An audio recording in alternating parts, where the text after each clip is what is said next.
I am so glad you convinced me that the family car should be the Defender 110. It is so beautiful inside, it's so comfortable, and it just feels indestructible. Yes, it really is. I've been waiting a long time for the new model to come out. The Defender 110, I'm telling you, it's my favorite car of all times. It's my third one. You know, I have stories of going off road. The guy managed the group. He was like, "What are you doing in this beautiful car?" I'm like, "I'm going off road." He's like, "Are you sure? Because you can use one of ours." And then they look like Mad Max cars. I'm like, "No, no, no, no, we're going to do this." And he was shocked. Wow. Well, it's great because the Defender has been reimagined for 21st century adventure, and its unparalleled off-road ability as well as its robust interior are invaluable whether you're headed towards uncharted territory or just a weekend of exploration. The Defender 110 tackles challenging surroundings with absolute confidence. The SUV conveys strength outside and in, featuring peerless technology like an intuitive driver display and an award-winning infotainment system. That's my favorite part, to keep you connected no matter where the journey takes you. Adventure is unique to everyone, and so is the Defender. Choose from the two-door Defender 90, the four-door Defender 110, or the larger Defender 130 with the ability to seat up to 8 passengers. You'll find uncompromising performance in all three. So pack up and go even further with the Defender 110. Learn more at LandRoverUSA.com/Defender. This isn't your average business podcast, and he's not your average host. This is the James Altucher Show. Today on the James Altucher Show. What are the 25 key attributes one should have for optimal performance? Is it that simple that it's just 25? I mean, when I went through the list of attributes and discussed it with Rich Diviney, who is an ex-Navy SEAL, he's a success in many different areas of life, and he wrote this book, What are the 25 attributes he's seen as key to success? And he includes the neuroscience and neurobiology behind all of this as well. It was very fascinating to me. A lot of these attributes I did not have and need to work on them. And he also describes how to work on them to improve your attributes and what's the difference between attributes and skills and habits and so on, and some of the experiences he's gone through which led him to this. So without further ado, here's the attributes by Rich Diviney.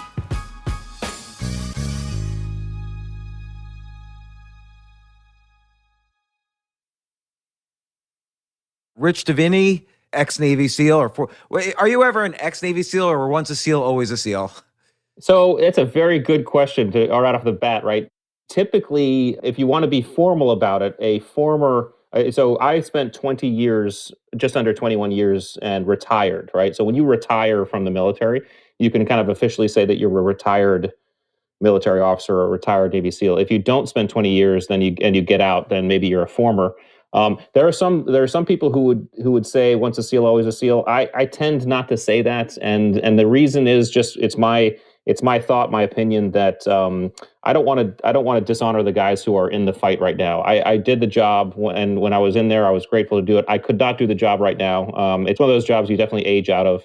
And the guys who are out there doing the hard work, they're the Navy SEAL. So I'm a former Navy SEAL and proud to be a former Navy SEAL. So you wrote this book that just came out, The Attributes.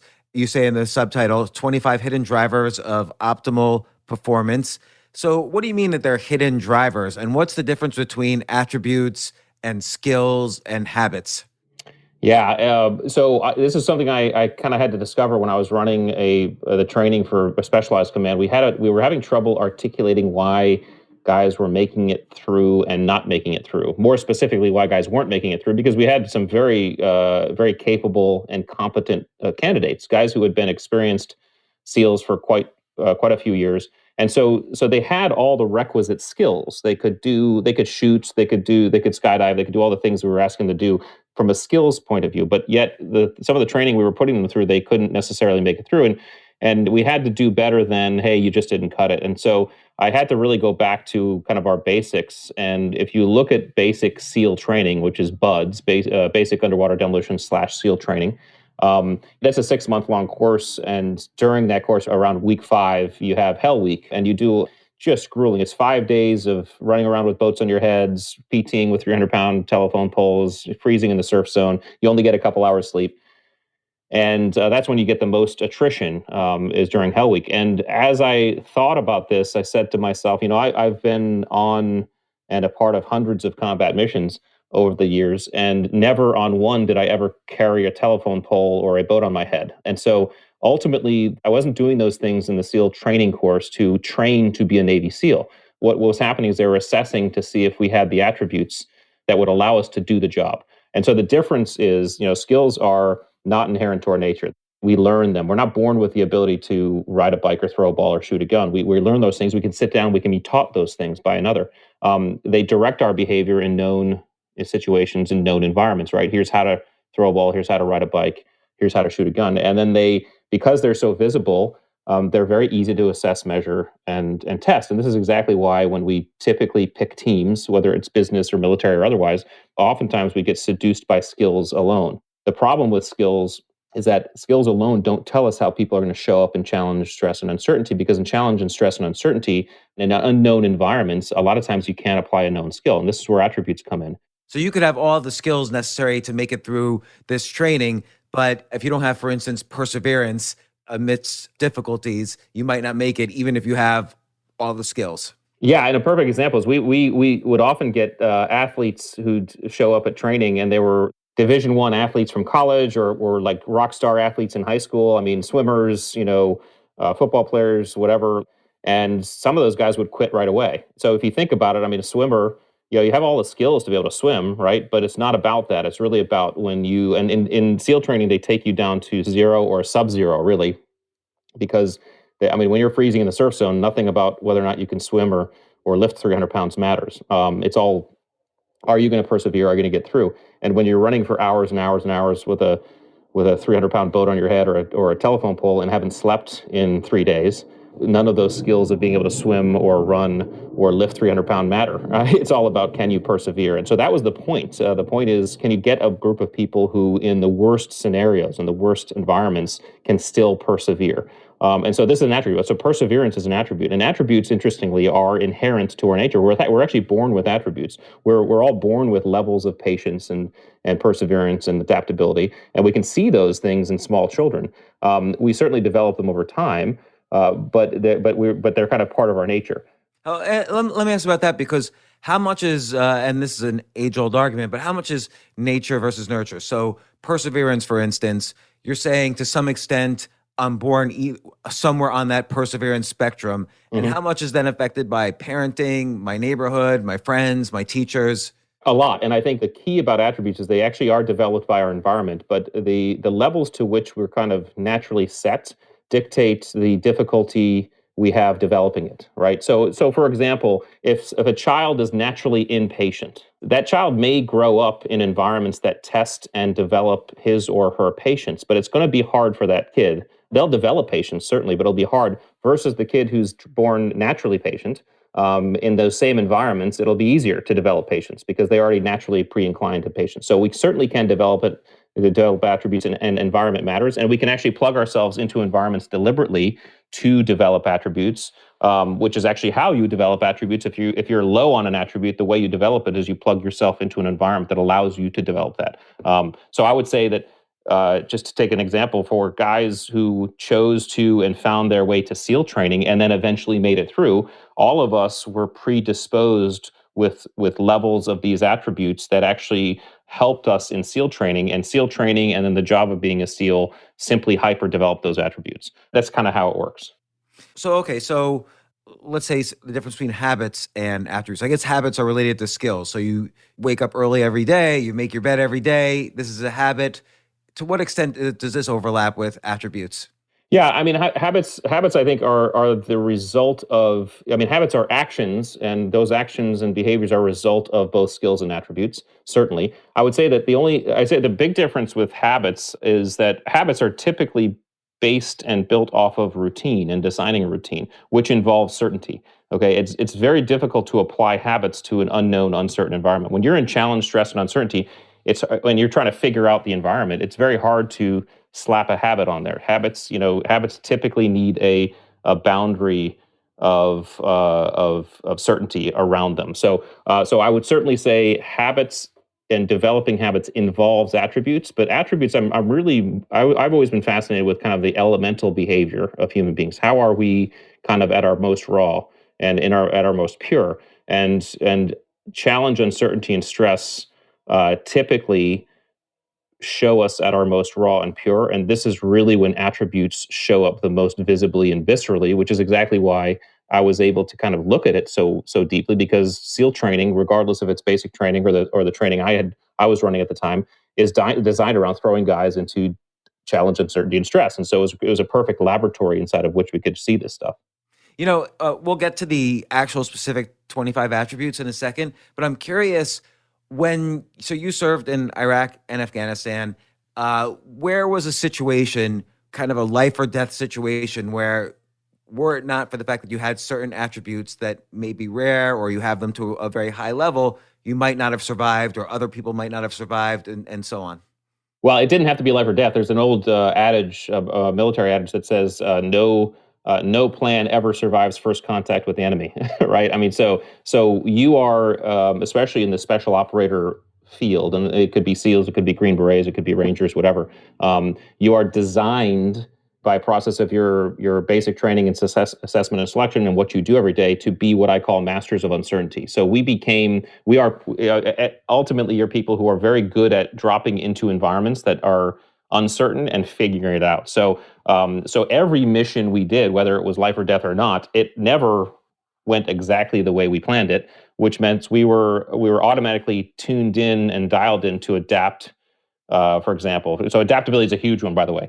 Missions always, especially if you look at Afghanistan, the terrain in Afghanistan is pretty gnarly. I mean, it's mountainous, it's high level, it's cold, and so just grit and all the grit attributes, perseverance and adaptability and courage and all that stuff, apply to just the terrain alone, just the environment. And so I feel like the skills came to play when you're in the business of special operations. The skills came to play when you're actually like in the moment of the mission. Like, now it's time to kick down the door or whatever. That's when the skills come to play. But everything surrounding that, everything about planning there and getting there and adjusting and making sure you get to where you need to be, is about attributes and really leaning on those things to be able to adapt and adjust, because it's always going to change. We always said Murphy's always part of the mission, right? So because something always happens, and you just have to plan the best you can in terms of, okay, I'm gonna have some secondary, tertiary plans just in case this or this happens. But other than that, we're going to make sure we just figure it out on the fly, and that's where attributes come in. So you have a good story in the book about Mike Tyson, and in particular, his fight with Tyrell Biggs. And Biggs was bigger, possibly stronger. He had a plan going in to the fight where he was going to keep Tyson at a distance, and then, and on and on. And of course, just as your quote, and you quote Tyson saying, everybody's got a plan until they're punched in the face. Tyrell gets punched in the face and all the plans go away, and he ends up losing the fight. Despite having perhaps better skills, he didn't quite have the attribute of adaptability. He didn't adapt his plans once he was starting to get hurt. And I wonder about adaptability, because I've been in situations where I'm very disciplined, very cautious. Being an entrepreneur, I have to be risk averse while balancing the risks I take. But then sometimes when you're hit particularly hard, not once or twice, but like 5 times in a row, and you're just, for an entrepreneur, maybe you're broke, or maybe the business fails, or maybe you lose a big client. And sometimes you get depressed. These are the hardest times when you absolutely need the discipline, is the hardest time to actually have discipline. And so I'm wondering, how do you keep certain positive attributes if everything seems to be going wrong and you just don't understand what's happening? You're actually depressed or burnt out or whatever. Yeah. Well, the good news is the attributes are there regardless, right? So just your success and history as an entrepreneur shows that you actually are adaptable. Now, adaptability might not feel good or be fun, okay? But the ability to understand that the environment around you has changed and you have had really very little control over that. And to survive, you must change as well. And that's really the essence of adaptability, because ultimately it's about being able to recognize that we can't control everything. And so when the external environment changes, we have to change with it. Otherwise, we become and I talk about in the book, the dinosaur, not the frog. And so we all have adaptability. In terms of our disposition during that event, that starts to lean on other attributes, right? Self-efficacy, which includes optimism. It leans on that. Resilience, because again, resilience is about being able to get knocked down and knocked into the dirt, and then find your way back to your baseline. So can you effectively reflect and recover so that you're back to baseline? So resilience is involved. And so this is actually why I was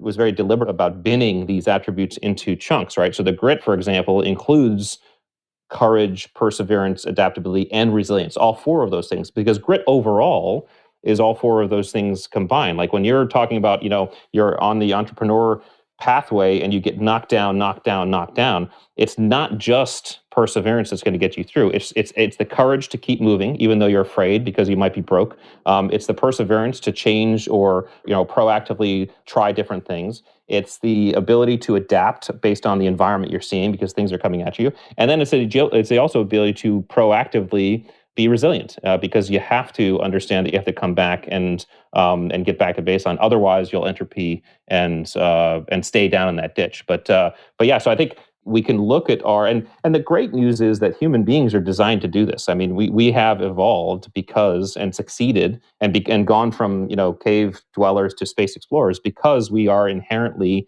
designed to do all four of these things. We're just gritty, by our nature. Some, of course, we know some people are more gritty than others. Some people have more of these attributes than others. But the good news is you can work on them. It just takes deliberacy and self-direction. So, for example, when we're developing an attribute, for example, you can't learn or develop an attribute the same way you can learn or develop a skill. If you are not adaptable, for example, I can't sit down and teach you a class on how to be more adaptable. It doesn't work that way.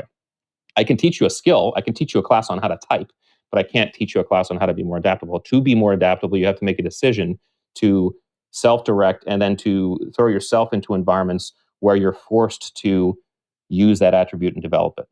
You sort of want to find a safe environment to practice something that you're going to experience in difficult environments. So let's say I'm practicing hitting a baseball, and at first the pitcher's just throwing fastballs, and I finally learned to start hitting them, but then the pitcher starts throwing curveballs, and I have to be adaptable. This is a safe environment. My brain will suddenly say, oh, he's throwing something different. I've got to be adaptable now and figure out a new plan. But and I'm just really getting to the heart of the matter. When we need these attributes the most is when it feels like life or death. Like you mentioned Dr. Andrew Huberman in the book quite a bit. He's been on the podcast a bunch of times. And so I'm very familiar with a lot of this stuff, a lot of his work on neurochemicals.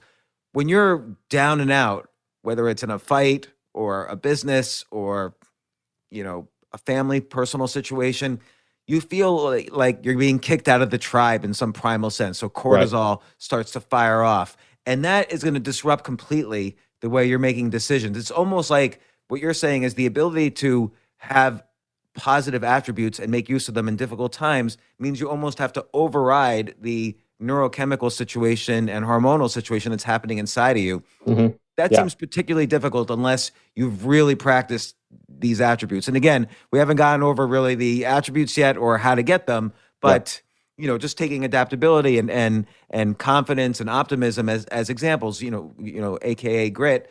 I'm worried about those times when the cortisol is telling me I'm about to get kicked out of the tribe and I don't have quite the mindset to figure out what attributes to use. Yeah. So a couple things there, and I'll hit one first, and I'll dive into this into kind of the specifics of what you're asking. First of all, so when you're developing attributes, discomfort doesn't have to mean not safe, right? So discomfort is really the key to developing an attribute. You have to put yourself in uncomfortable situations to develop the attribute, not unsafe situations.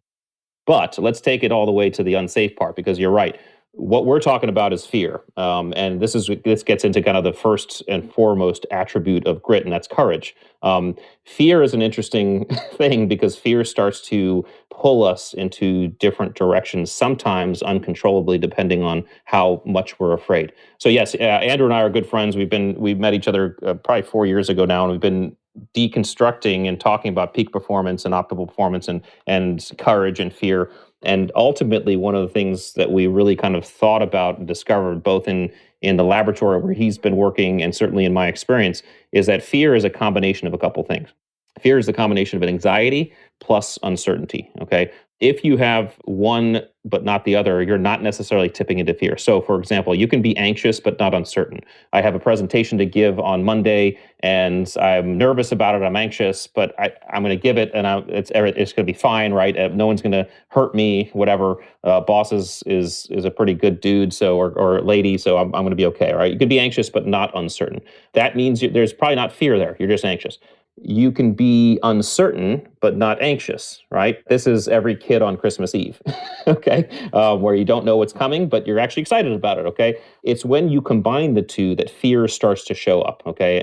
Anxiety plus uncertainty. So, like, for instance, anxiety about going broke if you don't get the big deal and you don't know yet if you've got the big deal or not. That's exactly right. Or to put it in a context everybody can understand, COVID-19. Okay, when we got hit with COVID-19 and quarantine, all of us felt a little bit of fear seeping in because we were all anxious about the disease and getting the disease and uncertain as to how it showed up and details about it, how contagious it was, all that stuff. We had a lot of both in there. So a lot of people felt a lot of fear throughout 2020. And it's really true because I always think the stock market is not a barometer of the economy, but a barometer, at least for the short term, a barometer of uncertainty. That people would rather be certain the economy is going to be bad because then they know, oh, we've always bounced out of bad economies like this before. So the market might actually go up when the economy is bad. But when it's uncertain and you don't know how bad it's going to get, we didn't know how bad the pandemic was. We didn't know how bad the economic lockdowns would be. We didn't know if there was going to be a curfew or quarantines, and there was new rules every day. So there was a lot of uncertainty, and that's when the market fell by a third. After the lockdowns were imposed and the stimulus package passed, the market shot up to all-time highs. Not that the economy was great. In fact, the economy is still much worse than it was in 2019, but we had certainty. Yeah, exactly right. It's a great example, kind of a visual, actual example of how this works. And so when we have fear. When fear starts to tip into into our heads, into our brains, we start to kind of move towards that fight flight response. And this is where there's a decision point. So if we're in full autonomic kind of response, right, and we're not in control, sometimes we fight or flight without thinking. But oftentimes it takes a lot to get us there. So there's really only two things that can happen. That's fight or flight. There's that freeze in the middle that we talk about, but like a guy like Huberman will say, freeze is really more of an oscillation between the two choices. Either retreat from the fear or step into the fear, which is fight. If you do either one of those, if you retreat from the fear, a specific circuit in your brain gets switched, okay, and you retreat. And sometimes retreating is the right thing to do, by the way. I mean, no, it's not a good idea in any case to fight a bear, right? So sometimes retreat is necessary. The fight response is also a choice. Now, fight obviously doesn't mean put up your dukes. It just means step into the fear, step into what's making you afraid. When you choose to do that, a specific switch clicks in your brain, and that's the courage switch, okay? That is courage. When you step into fear, you're flipping that courage switch. The other thing that's happening is you're getting a dopamine reward. We are designed as humans to be encouraged to step into our fear because we had to go find food to eat. We had to go find shelter that in the unknown environments. And so we were encouraged to get a reward when we chose and decided to do that. Can you give me an example from, again, from your, it doesn't even have to be from your military experiences, but some example where you step into the fear, just so we concretely can visualize it. So for example, I've never liked heights. Okay, so skydiving was always tough for me, but I did it. But one of the things I would do is then on every SEAL base, there's an obstacle course, and there's several different obstacles you can do. But one of those obstacles that's on almost every course is a 65-foot cargo net, okay? And it basically is two big telephone poles with a net that goes all the way to the top. The way you go over this obstacle is you climb to the top of this thing, you flip a leg over, and you climb down, okay? Well, what I would do is I would every time I went for a run, I would plan my run to pass this cargo net. And I wouldn't. Sometimes I'd do the whole obstacle course, but I'd always try to pass this cargo net, and I'd climb up the cargo net. And I just, as soon as I got to the top, I just sit at the top, right? Because I could feel the fear. I just let the fear in, and then I just do that for a few minutes, feel it, and then go down to the bottom. Every time I did that, I felt awesome after doing that. That was me getting the dopamine reward. Okay, and that was helping me basically work through that fear. Now, interestingly enough, if you do that enough, you get used to it. You inoculate yourself to that, right? So after a while of doing that, I'd get to the top, and I actually didn't feel fear anymore. As soon as that fear goes away, that courage switch is no longer needed, and you don't get the dopamine reward, right? So I would, once I was used to this, I would climb up, sit there. I was like, okay, this is good. It wouldn't feel as good anymore because I wasn't getting that dopamine reward. So courage, for courage to exist, there first needs to be fear. But the good news is when we decide to step into our fear, we can actually, in effect, get rewarded. And it's not limited to you accomplish the full goal. Just every step you take, you're getting a dopamine reward. That's a great example, but I'm still thinking, like, let's say someone's listening to this, they're driving to work, or they're walking their dogs in the morning, and then they're going to do their job from home or whatever later.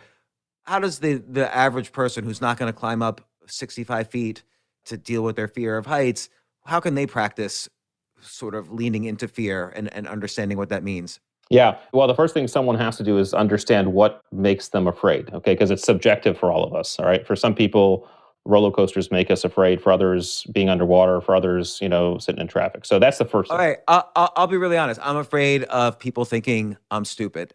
Okay.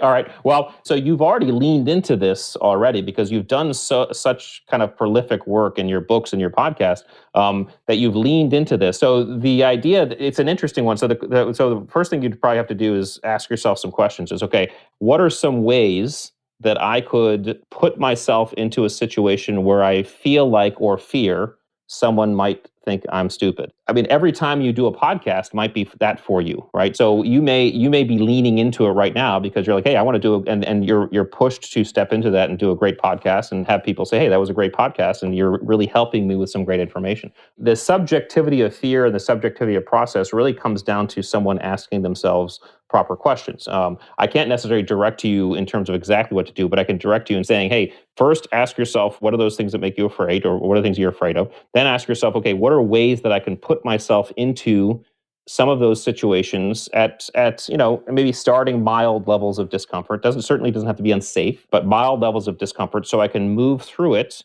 feel that reward that I'm moving through it, and then do it again. Okay. I would imagine in your case, I mean, the fear of looking or someone thinking you're stupid or looking stupid, does that still bubble up frequently, or has your ability to kind of do these podcasts and get great content, has that helped at least help you feel like every time you do it and do it well, you feel good about the fact that you pushed through it? I think it depends area by area, but like when you meet new people and let's say you're having a conversation and you have nothing to say, the first thing that might come to mind is, oh my God, they think I'm an idiot or boring or whatever, and it hits me again. Yeah, yeah. I mean, these are very normal, like everyday situations where it's like I'm just trying to figure out what's a way to lean into this fear and practice so that I can be okay in everyday situations. And, one way is through writing, where you just write, like, this is what I'm afraid of, and you post it on Facebook, and now you're just telling everyone, this is the ways in which I'm stupid. And that's one way to do it. But I'm trying to think of, like, an everyday thing like this. How can anyone practice leaning into it? Well, let's take an everyday thing that you mentioned. That's starting up a conversation with someone, because that's something that I have difficulty with as well. And the answer for both of us is to start up more conversations with people. The good news and the good news and the bad news. The good news is that the answer is simple. The bad news is do more of what makes you afraid. Yeah. So how would you do that? Like, what in the supermarket, would you just start talking to someone about the weather, or? That might be it. Yeah, that might be it. I know for me, I got into a profession leaving the military because I didn't like being in front of people speaking. And so as I left the military, I said to myself, I was talking to a leadership group, and they said, hey, we'd love for you to come work with us. And the job is, go give keynote speeches once in a while about the leadership stuff. And then sometimes you'll actually teach classes for people for a couple of days. And I said to myself, man, that does not sound fun at all, but I'm going to do it. And so I did that. And I did that for a couple of years. And every time I did it, I was nervous. And every time I engaged in it, I felt better and I felt the reward of doing it. And I learned, and it didn't always go well, right? So there were mistakes made here and there. There were times I was like, oh, shoot, that didn't go the same way. But I leaned into it more and more. And subsequently, I also, in that process, so say I was at a client and I was teaching a 2-day class, I had to, because unless I wanted to look like an introvert who didn't like anybody, I had to then go and extend myself to people and have conversations, because there's dinner events and things like that. I could have very well sat in a corner and had a beer, and that would have been perfectly okay for me. But to lean into that discomfort, I said, no, I need to extend myself. I need to go and start a conversation and ask people how they are. And so, yes, it involves looking at situations and finding opportunity to start that conversation, see how it goes, step into that and practice that.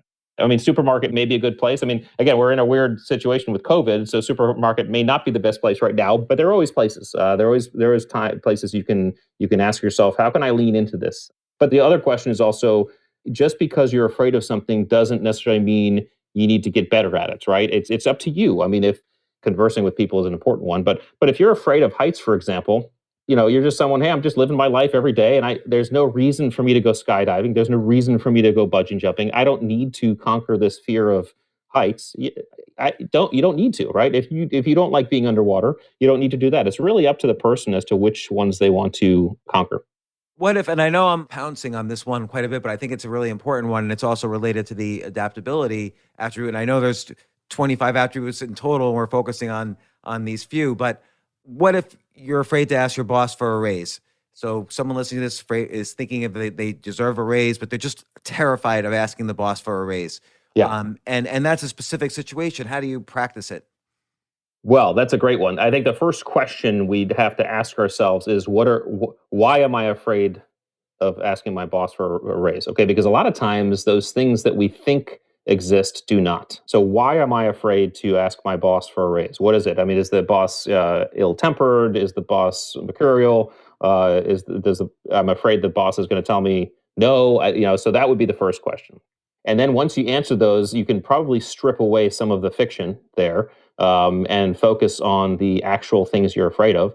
But then I think it's going to be more about someone asking themselves, okay, why do I deserve a raise? What are those things that I can actually effectively and logically say to my boss to cogently explain and really convincingly explain why I deserve a raise? Those are really good questions to ask oneself, because you can also help inoculate a little bit of fear by preparing properly. Again, fear is often based on assumptions we're making and predictions we're making about an environment that may or may not be true. Your and my trepidation going up to a stranger and conversing is probably coming from some assumptions and trepidation that person is immediately not going to like us, is immediately going to feel like we're crazy, is immediately going to feel like, what the heck is this person talking to me? We might be 100% wrong. That person might just be looking to talk to someone. Probably more likely you than me, but that's okay. Well, it doesn't matter. I mean, and then there are some predictions and assumptions that we make that are actually entirely true. If someone's afraid of heights, it's because they are afraid of falling off something and falling to the ground and and breaking something or splatting, right? I mean, gravity is a real thing. Gravity is why we're afraid of heights, right? But a lot of other fears, to be honest with you, are based upon and filled and wrapped in a lot of our own predictions and assumptions that may not be correct. So it's incumbent on us, when we're thinking about something that we're afraid of, to do some diligence in stripping some of that away. And one of the ways we can do that is we can ask people who are good at what those things we're afraid of doing are, and ask them hey, tell me the real story on it. So in other words, I can ask a skydiver who has 50,000 skydives, hey, tell me why I shouldn't be afraid of, throwing myself out of an airplane at 20,000 feet, right? And that skydiver is going to tell me, well, I've done 20,000 skydives and I'm still here. That's one reason. So parachuting is pretty reliable, right? Or the person who starts up a conversation. Well, typically when I start up a conversation, 9 times out of 10, I have a lovely time and I learned something I didn't know about someone else, and I create a bond, right? So leaning on those people who are actually good at those things is also a strategy. And I'll take it one step further using your book. So you discuss in the book these things called mirror neurons, where by observing something, you might your brain sometimes thinks, and again, they haven't fully proven this with humans, as you mentioned in the book, but your brain might think that what you're observing is actually happening to you. Yes. So one idea going along the lines, you just made me think of this when you said, talk to people who have done it, maybe watching YouTube videos of 100 skydivers might also kind of, or watching videos of someone really confident, or watching videos of someone asking their boss for a raise. Sometimes all it takes is just watching someone who's very confident. You'll temporarily get confident. 100% correct. We can model. So my wife is a perfect example for me and starting conversations. My wife is extremely empathetic, and she's very outgoing, and she's very curious naturally. And we've been married for 20 years. Ever since I've known her, it's so easy for her to walk up to a perfect stranger and start a conversation. I mean, it's like breathing for her. And so I watch her do this, and so often there's a connection and a bond that's created, and she learns something really neat about that person. And so I've learned, it's like, wait a second, this is not that bad. In fact, when I started doing it just as part of my job, I really leaned on a lot of stuff I learned just by watching her and observing her and saying, this is not as bad as I think it is, And so, yeah, if you want to skydive, yeah, go watch a bunch of skydive. Just don't get sucked into the skydive malfunction, videos, right? Because there's probably more of those than videos of skydives going well, even though statistically skydives go well all the time, so yeah, you're right. The mirror neurons allows, again, mirror neurons designs, and yeah, we're not sure exactly the specifics of it in humans at least, but they're designed for us to have empathy. And that empathy helps us learn lessons sometimes that we need to learn without actually experiencing an event. If we see someone touch a fire and get burned, we're going to empathize in a way that allows us to say, and our brains to say, okay, I'm not going to touch that fire because I just saw that person get burned and it hurt that person. So I don't want to get hurt like that person did. So I'm going to learn that. We're designed to learn lessons that way just from observation.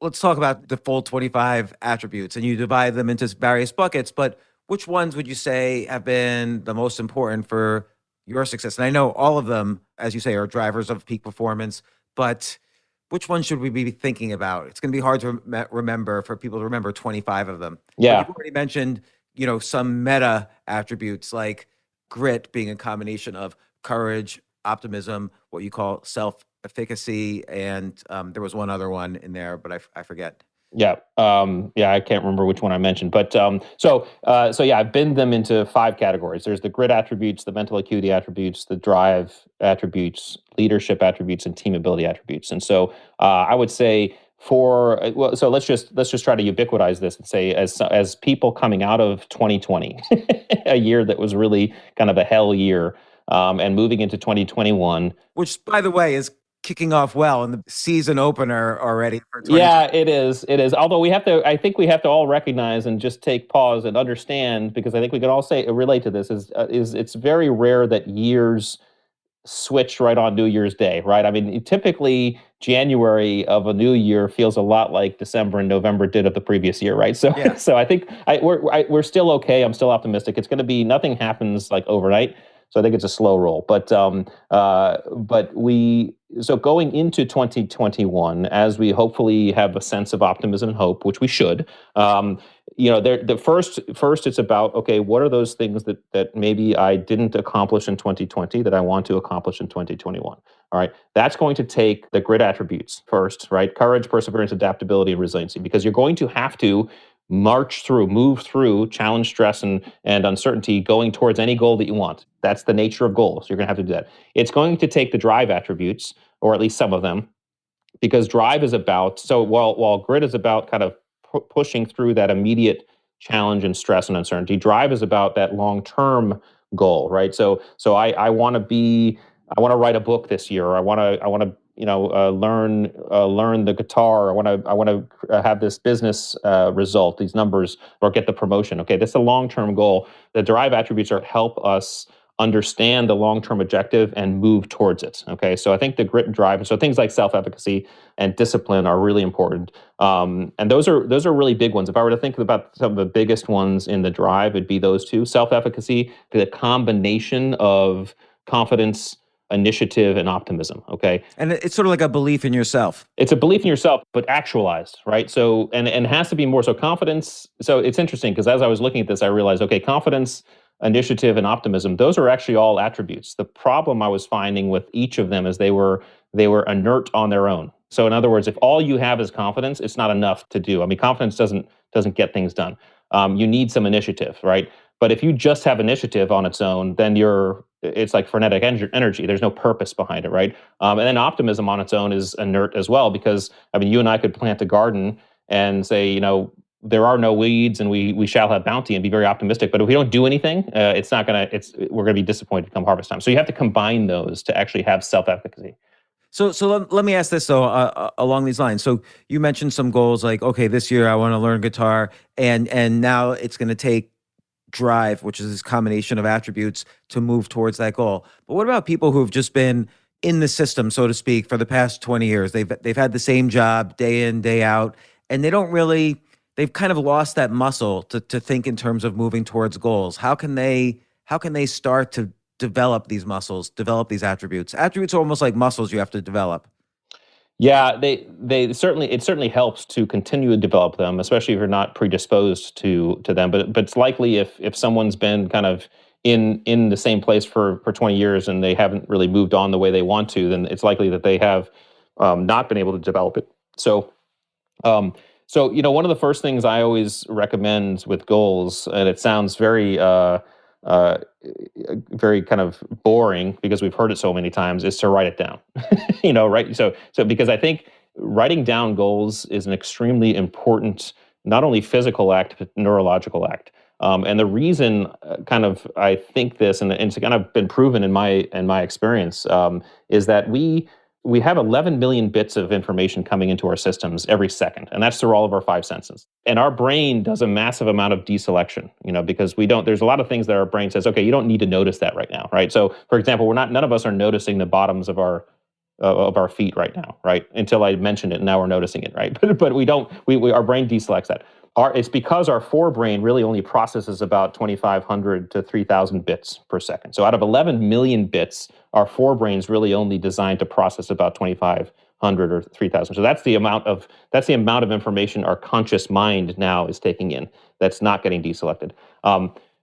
We can hack into noticing things just by deciding to and kind of putting into our forebrain. This happens to us without us thinking about it, like when we buy a new car. Okay, when we buy a new car, suddenly we see the car everywhere. Okay, we're Right. like, what the heck? Did everybody buy this car? No. That car was always around. It just now is in your forebrain, and you basically told your forebrain, notice this car every time you see it. Okay, when we decide on and especially write down a goal, what we're doing is we're actually telling our forebrain, hey, anything about this goal, I want you to notice. I want to put into my conscious field so I notice it. This is kind of, I've described this as kind of one of the explanations for the law of attraction. And again, there's a lot of, we don't need to get into metaphysics here. There's one of the scientific reasons why that works is because you're deliberately putting something into your forebrain and saying, notice things around this. So I think So what does that do? So the act of writing it down, does that trigger a cognitive bias somehow, or like what is it doing? Like I understand when you buy a car, there's a cognitive bias because you're spending money. So you're telling, and your brain knows that for years you've thought money was important. Oh, and here he's making his biggest purchase of the year. It's this car, so the brain knows to file that. Notice this car now because it must be important. Yeah. Yeah. Well, again, I don't want to get too far into the neurology of it. I know that, yes, the cognitive bias exists, and you're basically you're telling the forebrain to notice it. We could do that just naturally, though. The buying a car is something that you're slapping on a lot of other focus cues into, and you just mentioned some of them, right? You're spending a lot of money. It's the newness of the car. It's a car you've always wanted. There's a lot of deep focus layers that you're lapping onto that make your forebrain say, ooh, okay, I'm going to notice this. But we could do this. We could say, hey, I want to notice the color blue. And sure enough, if you put that in your forebrain, say if you're start your drive to work, say I'm going to start noticing the color blue. You're going to start noticing blue everywhere, okay? Because we just chosen out of the 11 million bits to focus on that, or at least not focus on, at least notice it. And so again, we'd have to ask. Maybe I'll ask Huberman when I talk to him again. The What's actually happening neurologically, I'm not sure, but you certainly are highlighting something to then pull it out of that 11 million bits and plant it into that 2,500 to 3,000 bits in your forebrain, so that it's coming to your attention. I know that that's happening, and I know that works because I've used that for years. So I think that would be step number one. Okay, so writing it down, and let's say you want to quit your job and learn to be a great chef. Maybe not in that order, because you can't just quit your job, but something like this becomes your goal. So I think then it would behoove someone to walk through the drive attributes and ask themselves, okay, which ones and start with the first one and say, okay, do I have this? So self-efficacy, for example. Okay, well, how is my self-efficacy in my goal to be a master chef? Okay, what is my confidence level? Okay, well, I'm pretty confident, or I need to work on it. Say I'm pretty confident. Okay, what's my initiative? How does that look? Do I have initiative? Do I have enough purpose behind this goal so that I know that I can take the first step? Okay, and then what's my optimism? Now, I always say optimism needs to be tempered by realism. Okay, but not too much so that it bleeds over into pessimism. It's a lot to say, but optimism is, hey, I can do this, and I know that as I move down this path. Even if I don't know the exact path, I'll figure it out as I go. And in doing so, the realism part is I know there's a couple challenges that I can already foresee, and I'll just plan ahead for those. And then I'll just be optimistic that the ones I don't see, I will affect. Okay. So the combination of that is self-efficacy. So I would say one should measure their level of self-efficacy, and then they have to say, okay, what's my discipline level? Discipline is interesting because I had to separate it from self-discipline. Discipline overall is different than self-discipline. By discipline overall, I mean the ability to choose and pick a goal long term that you then march towards, and the external environment has a say. Okay, so self-discipline is about managing oneself along a goal or an objective that the external environment has no say in. Okay, so for example, if I want to lose weight, or if I want to run a 6-minute mile, it's going to take self-discipline for me to do that. The external world has no say in whether or not I accomplish that goal. It's all on me. Okay. So if I want to lose weight, I could be at a buffet, but it's going to be on me whether or not I choose the healthy foods. Okay. So the external world has no say in the expression or the achievement of that goal. That's what self-discipline is.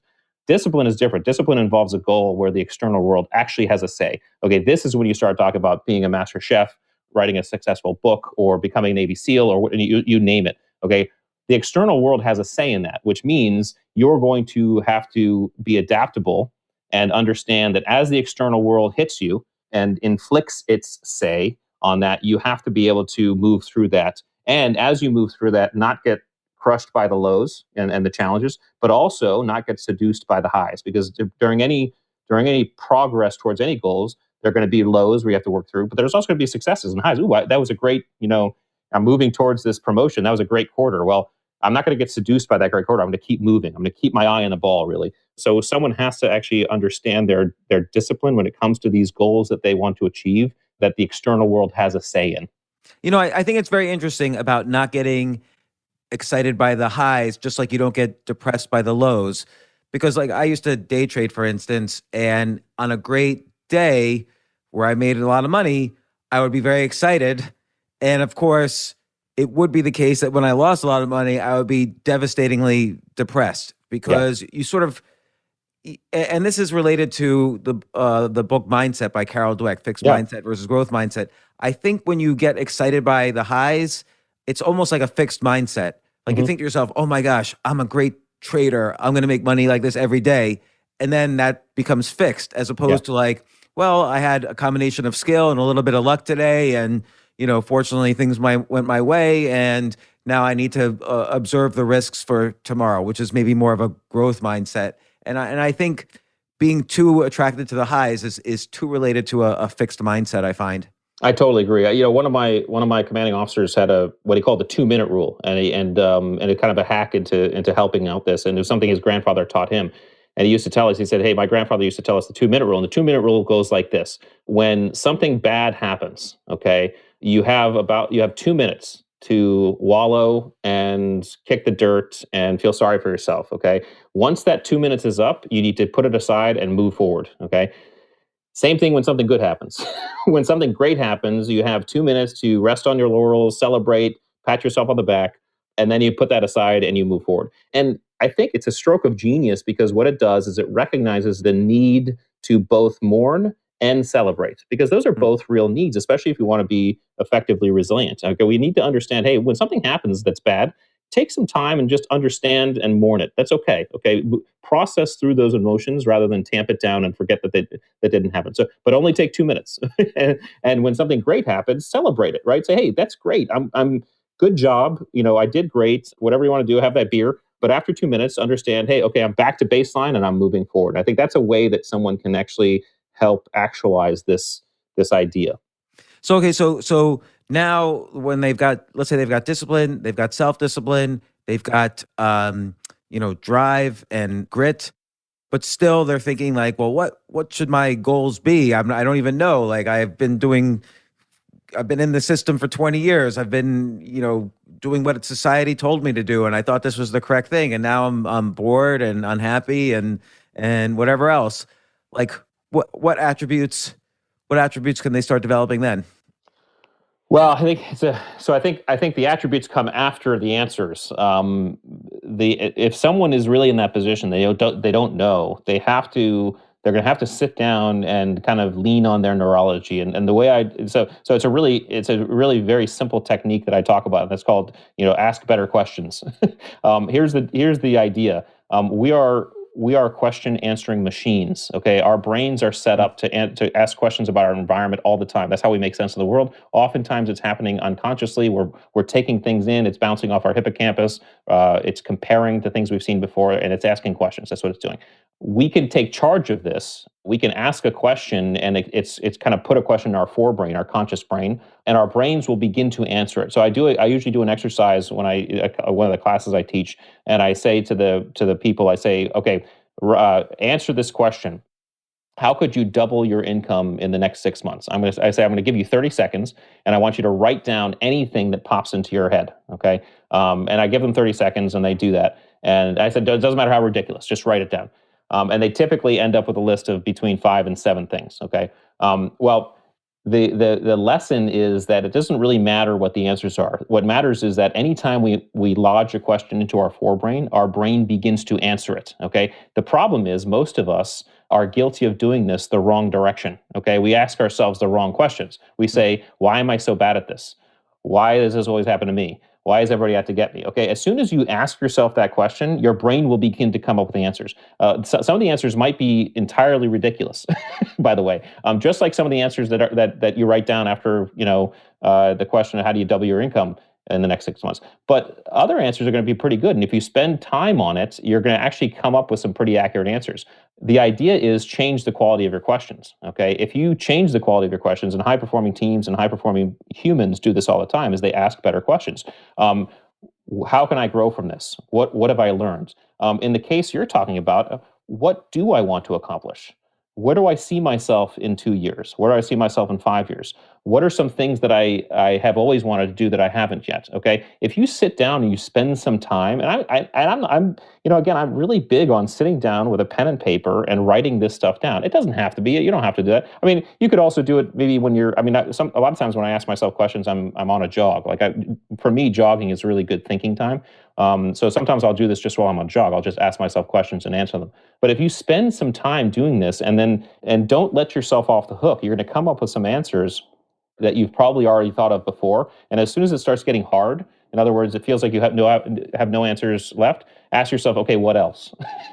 Don't let yourself off the hook and keep on asking. And I think so the person or the people you're talking about who feel like they have been in the same situation for many, many years, and they don't know what they want. You and I can't tell them. They're going to have to ask themselves some questions. The good news is they have everything they need to do it because they have their brain functions the same way ours does. And if they spend some time and they ask better questions, they will come up with some of these goals. And as soon as you have those goals, that's when you can start to use the attributes to actualize them. Talk about some of the mental acuity attributes, because once they have a goal, let's say they want to be a master chef, they're going to have to learnability is going to kick in as well, and Yeah. other mental acuity attributes. Yeah, mental acuity was one that I was really quite fascinated in because it really spoke to a lot of the training we were doing. Because the guys we were looking at had a lot of the requisite attributes already. I think we're mostly finding, at least in the specific specialized training we had, was there was some deficiencies in the mental acuity ones. And I say deficiencies. They were still high, but they weren't high enough.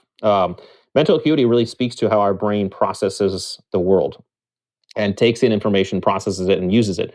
So situation awareness is the first one, and that speaks to that 11 million bits of information that's coming in, and how much of that 11 million bits are we allowing into our forebrain, and then actually recognizing. Some of us are higher in situation awareness than others, and that means we're, in a word, just more vigilant. We notice more things about our environment than other people. Again, this can be practiced, but for example, I've always been pretty good at situation awareness. My profession for 20 years as a Navy SEAL made me pretty hyper vigilant, right? I'm the guy who walks around the city streets and I notice things. Like I notice the dark alleys, I notice the hands in pockets, I notice the people, I notice the street signs, right? And part of my training is that, okay? It doesn't matter where you fall on the scale. It just, so some are less, some have less, some have more. So that's situation awareness. Once we have that information in, especially when we have an objective we need to accomplish, that's when compartmentalization comes in. Okay, so for perhaps the objective, if I'm walking down the city streets, my objective is to get a cup of coffee, right? I'm taking in a bunch of information, and what compartmentalization is doing is the next step is basically it's assessing, it's prioritizing, then it's focusing. So it's assessing information. Okay, I see the street signs, I see cars, I see some restaurants, I see some jewelry shops. I'm going to focus on just restaurants, right? I'm going to prioritize restaurants, and I'm going to focus on whatever signs have restaurants. Okay, and then I'm going to and that's focus. So I assess, I prioritize, and I focus. That's compartmentalization. So one's ability to effectively do that with the information that's coming in speaks to their levels of compartmentalization. Then it's task switching. So that's how effectively am I hopping between contexts. So switching from, say, driving a car to walking in a parking lot, or switching from walking on the street to getting into the Starbucks. That's task switching, and so that's different. That's actually what's happening versus multitasking. We don't multitask. I think we all know this. It's been proven. We can't focus consciously on more than just one thing. Now, people say, "Well, I do it all the time. I drive and I listen to a podcast." Well, that's true, but that's because you've relegated the act of driving to your unconscious, right? You're doing that without thinking about it. So that's how we can get away with it. Feels like multitasking. But as soon as we have to think about it, right? If I'm listening to your podcast and I'm driving my car and suddenly someone, cuts in front of me and I have to hit my brakes and swerve, okay, it's very likely, in fact, it's guaranteed I'm going to have to rewind the last 30 seconds of the podcast because I just missed it. Because I stopped paying attention to your podcast and I had to start paying attention to swerving my car, right? So task switching is really what we really do is we switch between tasks. Those people who can more effectively and efficiently switch between tasks and not feel interrupted and not feel kind of out of sorts are higher on the task switching. So because some people, it's very hard for them to come out of the thing that they're focused on and switch into a new task. For others, it's pretty easy. And then finally, there's learnability. Learnability speaks to our ability to kind of process all of this and then absorb it and then learn from all that. And so this speaks to, like, someone who's high on learnability is someone who naturally picks up things pretty fast. Okay. We all know these people. They try something once and then they're great at it. Okay. I am not one of these people. Learnability is one of the things I'm actually low on or lower on.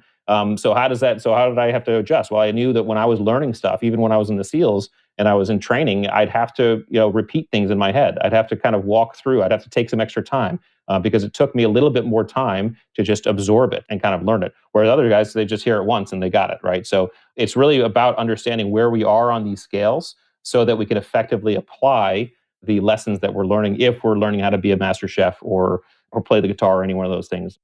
You talk about learning techniques in the book and, ideas for the START acronym you talk about later in the book, which is a methodology for fast learning. But how can one, for instance, develop more learnability if they feel they're low on learnability?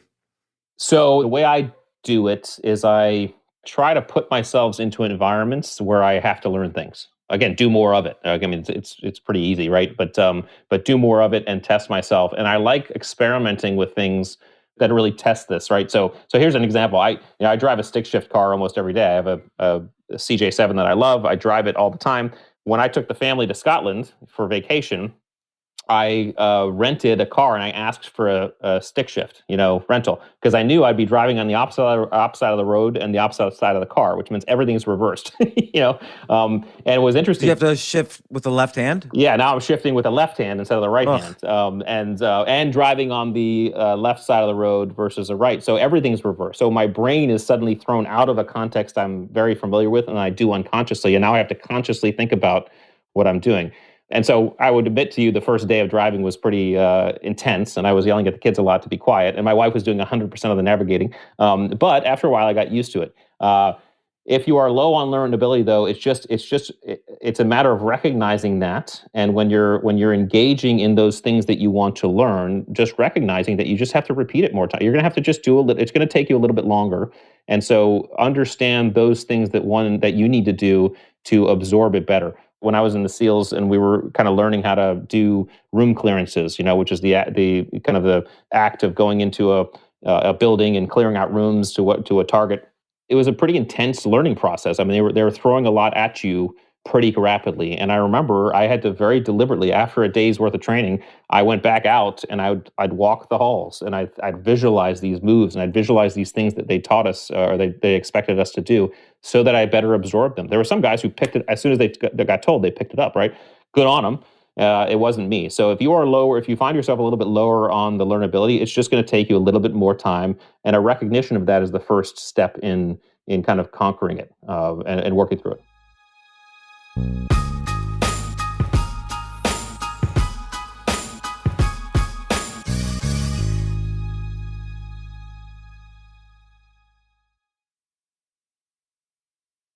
And what's the role of creativity in this? Because if you're going to be like, for instance, if you're going to learn to be a master chef, then at some point you have to have your own distinct, style, your way of doing things.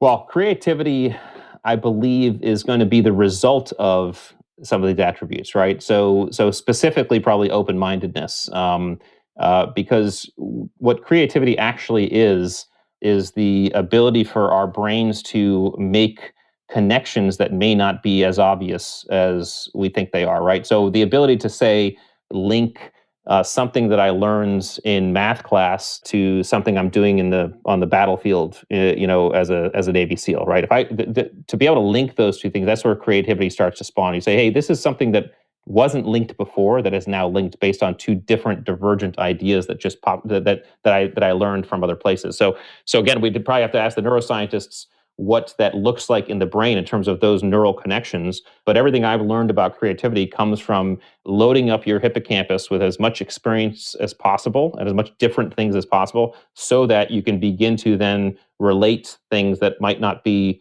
as obviously relatable. And that results in new ideas. But I would maintain that to be creative, you have to have an open mind. I really do because the closed mind is way too certain about everything. What's an example you think where you might have a closed mind? Like what issue, whether it's political or emotional or about sports or about yourself, that are you firmly convinced you are right, even though it's a speculative issue where people have many opinions? Wow, boy, that's a really great question. I've worked so hard to try to be open minded. I've never thought about what I am closed minded about. I could certainly say I was more closed minded as a younger man. And it could be like again, a political, like for instance, a lot of people are very certain about either pro-choice or pro-life, as an example, or for gun control or against gun control, or you know, man-made climate change versus no man-made climate change. So those are political things. Another thing might be personal, or whatever, or emotional. Like, what's something that you're firmly as part of your platform as a human? Oh, yeah. I pretty firmly believe that potential and growth have to happen as a result of one deliberately moving towards those things that they're uncomfortable with. I think discomfort is required. Here's the problem, James. Is I'm a skeptic in my own mind. So even when I say that, I ask myself skeptical questions like, why am I wrong about that? I've almost developed a habit, and so It's hard because we also don't want to admit where we might be closed-minded. Like, I can't think of one for myself right off. or, yeah. or if I do think of one, maybe I'm afraid to admit it. Right, right. Well, So so it's a great. So I'm glad you asked the question, because even if I can't answer it for you now, it's something I'll ask myself later, because I think that's a really good exercise in understanding our blind spots. Again, we all have them, and if we don't effectively try to find and seek them, or at least look around the corner by asking these right questions, then we're at risk of coming across as closed minded, or being closed minded. So yeah, I will ask myself that question, and I'll get back to you. yeah, no, please do. Yeah. And I encourage listeners to ask that as well. I mean, I'm trying to think of the answer for myself, and I can't really think of things, although obviously there's millions of things.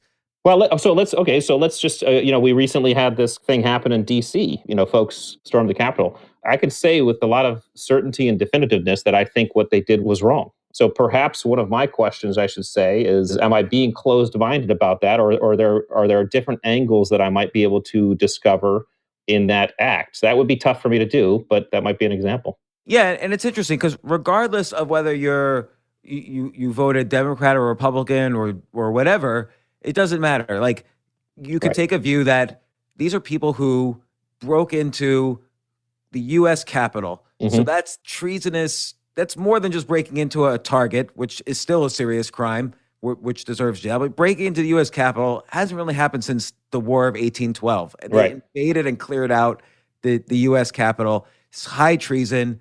By the letter of the law, these people, all of them should go to jail for life. Like, that's the time for the crime. And so let's say I 100% believe that, which probably at some points yesterday I did, and maybe even still do. Maybe one can reverse it and say, well, under what circumstances can you say, well, no, they were expressing themselves.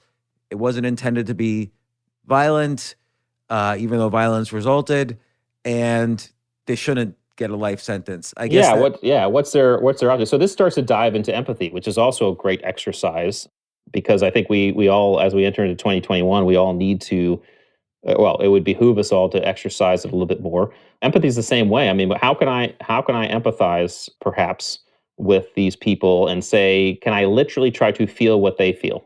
Because that's what empathy is. It's not I know how you feel. It's I feel how you feel.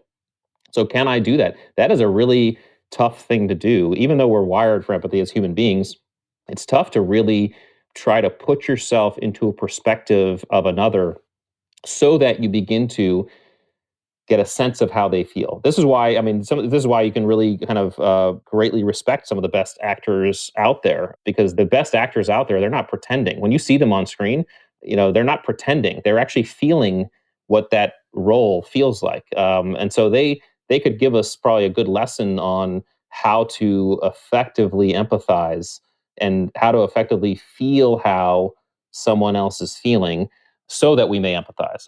But part of it would actually be asking the question you're asking. It's just, okay, to empathize, I have to recognize that I'm probably being closed-minded about something here. So I should probably open my mind and see it. It's largely so that I guess the difference is the proactiveness of the process, or the reactiveness of the process. I tend to think of open-mindedness as kind of I say passive, is kind of a passive act, right? I'm going to allow myself to let in a bunch of different experiences and perspectives as much as I can. Perhaps empathy, I think empathy probably requires a little bit more proactivity in the process. You have to actually say, that, okay, let yeah, me, that's interesting. yeah, let me really think about this and put myself in that position. yeah, it's really interesting, but it would behoove, I think, all of us to do that a little bit. Yeah, I never thought of it that way. That open mindedness, it's like you're opening a door and letting in different possibilities that normally you wouldn't let in. Like you could let in the fact that maybe this crime might have other outcomes for various reasons, and I need to open my mind up to that possibility. And like you say, it's not necessarily proactive. I don't necessarily have to think further about it, but then to have empathy is sort of a way to explore what those other possibilities might be. Yeah, yeah. I think it's a great exercise. I know I've tried to work on my empathy, especially since I met my wife. My wife is extraordinarily empathetic, and I've learned a lot from her. And I've been trying to and continue to try to work on my empathy. And it's always been proactive for me because it's easy to get caught up in the perspective that is me. Well, So, what about like Lo, when you're in a situation of war and you go to Afghanistan or Iraq and you're told on every single day of your training that certain people here are the enemy. They're bad guys and they're the enemy. And I don't mean for it to sound simplistic. Everybody who goes over there is as certainly braver than me and has been a hero. But what how do you experience empathy when you're also supposed to shoot at these people who are also shooting at you? yeah, it's a great question, and I think the answer lies in the fact that it's not as simple as that. And those who see it as simply as that are people that hopefully we can deselect from the group, because you don't want soldiers out there that don't understand the differences and the nuances of the people that are around you and that you're surrounded by in that type of fight. Because in any of these conflicts, there's going to be bad people and there's going to be civilians, and so I think so. I always talked about empathy in terms of the SEAL or the warrior as a dimmer switch. Okay, and that is you have to be able to dial it up in certain cases, and you have to be able to dial it down in certain cases, because in certain cases, to have too much is going to be a detriment to your ability to do what you need to do. The best soldiers out there, and there are a lot of them. In fact, most of them are just remarkable people. Okay, we typically hear news stories about those who aren't. Okay, but most of them are. And the reason is because all of us come to that conflict or those situations with levels of understanding and empathy, and know that this is a very human process, and you're going to be dealing with people, and in some cases people who want to kill you, which means you're probably it's pretty easy to dial down your empathy when someone's shooting at you, by the way.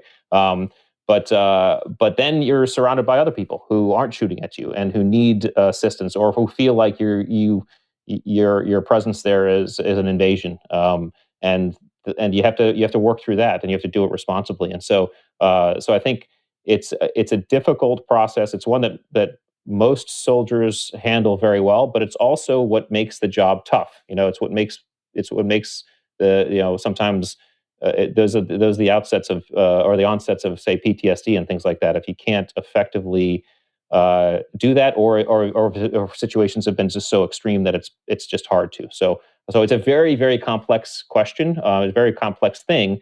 But empathy is certainly part of the warrior mind. It has to be. Those who don't have it are toxic, and unfortunately, there's been examples of that out there. But for the most part, it's people manage it pretty well. So Rich, tell me why. Obviously, these attributes were very useful to you in your career, and you've been fascinated by it, and you're also fascinated by the neuroscience of it. Hence, your discussions with Andrew Huberman, and a lot of that is found in this book. The book has tons of stories, different stories about the different attributes, and we have a lot of overlap in terms of, like, you talk about Dan Coyle's book, the Talent Code, one of my favorite books. You talk about grit. You talk about Andrew Huberman. We have a lot of overlap in our interests here. Why did you write the book? Yeah, I wrote the book because I'm fascinated with human performance, and I'm fascinated with human performance and also human potential. Right? Human beings. We've gone from cave dwellers to space explorers in a relatively short period of time, and it's because of our ability to imagine that which does not exist and bring it into existence. And I think part of our ability to do that is the fact that we walk out to our edges and those things that cause us discomfort and fear, and we lean over and we explore. And so the evolution of us is incumbent on our ability to continuously do that. And my thought is the more of us who can do that, especially deliberately, the more likely we are to evolve positively. So how do we do that? We do that through human behavior, and most of our real innate behavior comes from these attributes. And so I wanted to really dig into helping people figure out what makes their own engine tick, so that as they pursue their goals and improve and do their own thing, they know what their engine looks like. I'm a firm believer that you shouldn't be slapping cool devices and things onto an engine that you don't understand. Okay, because if you do that, you're probably going to put something on it that blows it up, right? So when sometimes I get frustrated when I see a lot of these recommendations or hacks into, hey, do this or do that or try this and you'll be great, and it's okay. There's nothing wrong with those, but if you don't understand your own internal makeup first, then how are you supposed to know what is going to work for you and what's not going to work for you? Because not every tip works for everybody. I mean, something that one person says is going to be great for one group of people, but then another group of people are going to try it and say, well, that didn't work for me. Well, it's probably because their engine wasn't the same. So for me, these attributes are kind of like figuring out what's under the hood for all of us. And also you give, for people who want to improve different attributes, you give really good advice on how to improve an attribute. We always think about improving skills or developing habits, but you can improve these things that are, even though as innate as they are, you can improve your learnability or your drive attributes or, and so on. Yeah, it's better than that. In fact, I would maintain that we actually have all of the attributes. It just the difference in each of us is the levels to which we have each, right? So I may be on adaptability scale. I might be a level out of 1 to 10. I might be a level 8, and someone else might be a level 6, or a 4. The person who's a 4 can say, you know what, I'd like to up my level of adaptability, and they can decide to effectively work and develop that attribute. And so there's some tips in the book, and I'm also throwing some stuff on the website as well that people can access to also take any one of the attributes they want to develop and develop it more for themselves. So if you want to, you can. But again, the caveat to that is you don't have to. It really depends on what you want to do and what profession you're in, what job, what's your lot in life. You may be in a position in your life where you don't have to work on your I don't know, pick one, your empathy.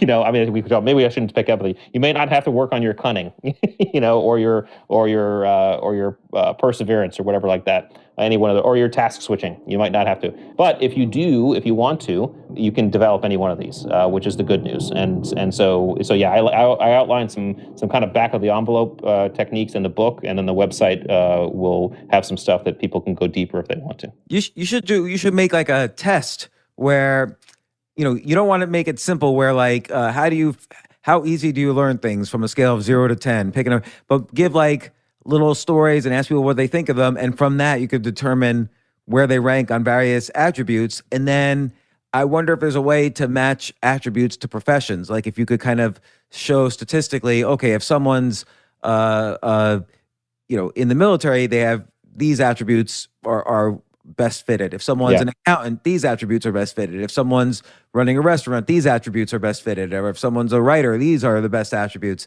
That would be, an interesting kind of like career finder type of task. Well, I'm ahead of you on one of those, because if you go to the website, there's an assessment tool already that we've designed, and you can take an assessment and figure out where you stand on the grit attributes and the mental acuity attributes and the drive. We're still finalizing the drive attributes, but those three. And what we did was we created these tools.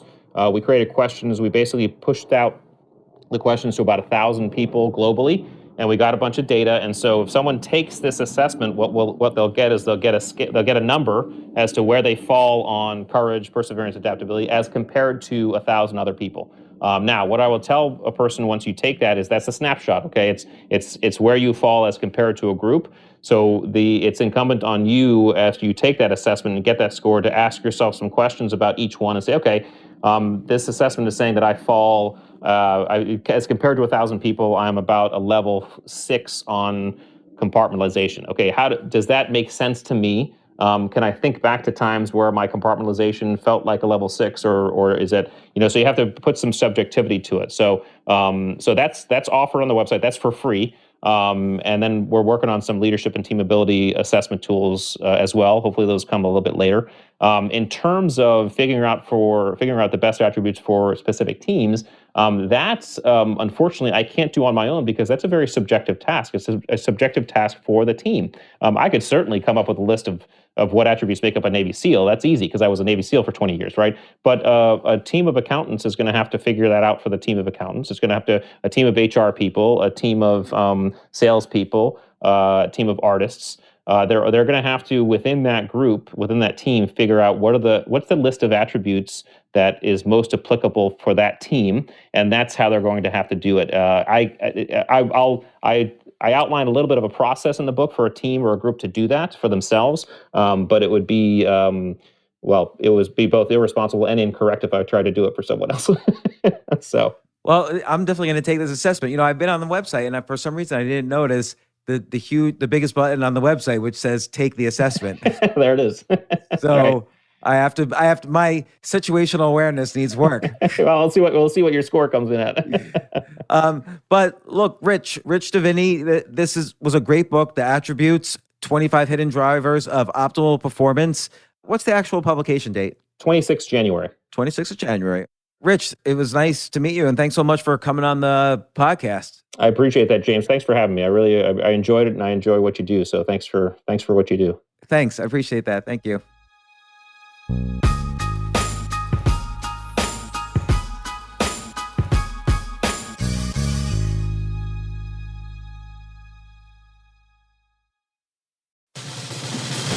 These days, we're all investors, trying to be smart with our money despite our worst impulses. But at iShares, we believe that deep down inside of every investor is a better investor.